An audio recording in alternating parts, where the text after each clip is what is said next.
તો ગુજરાતના તલાટી મંત્રીઓ માટે એક મહત્વના સમાચાર મળી રહ્યા છે। મહેસૂલી અને રેવન્યુ તલાટીના જોબ ચાર્ટ અલગ અલગ કરવામાં આવ્યા છે। તલાટીઓ માટે નવા જોબ ચાર્ટ અને જવાબદારીઓ જાહેર કરવામાં આવી છે। લાંબા સમયની માંગણીઓ બાદ સરકારે આ મોટો નિર્ણય લીધો છે। મહેસૂલી તલાટી જમીન અને દબાણની કામગીરી સંભાળશે। ગૌચર અને ખાણ ખનીજની કામગીરી પણ તેઓ સંભાળશે અને આ સાથે તલાટી કમ મંત્રી ગ્રામ પંચાયતના સચિવની કામગીરી સંભાળશે। વિકાસ કાર્યો અને સરકારી યોજનાનું કરાવશે અમલીકરણ। ગામતળ, પંચાયત જમીન, પાણી અને સ્વચ્છતાની તેમની જવાબદારી રહેશે। આ સાથે જન્મ મરણ નોંધણી દાખલાની કામગીરી પણ તેઓ સંભાળશે। કામગીરીની આ સ્પષ્ટ વહેંચણીથી વહીવટી ગૂંચવણો દૂર થશે।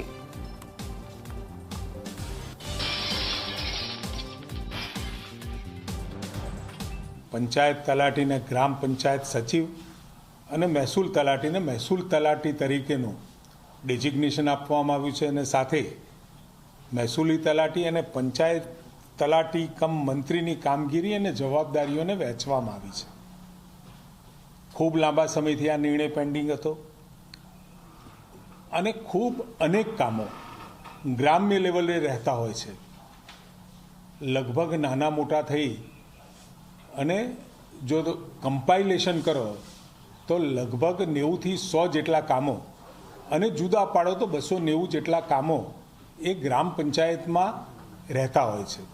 એ કામો માટે અલગ અલગ જવાબદારીઓ વહેંચવા માટેની ખૂબ લાંબી વિચારણાના અંતે ખૂબ પરિપક્વ નિર્ણય લેવામાં આવ્યો છે।